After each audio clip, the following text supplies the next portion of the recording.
পুরো ভাত না খেয়েছে। এরকম একটা পিৎজা বেস বানিয়েছিলাম, খেতেও ভালো নয়।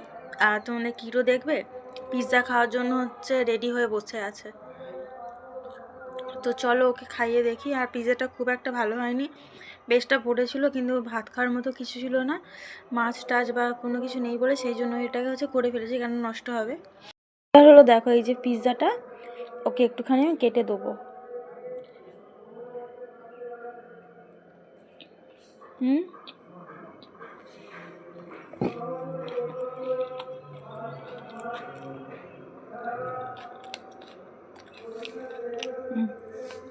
দেখো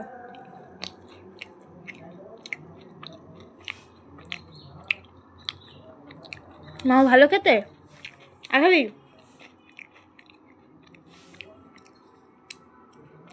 অত খেতে নেই।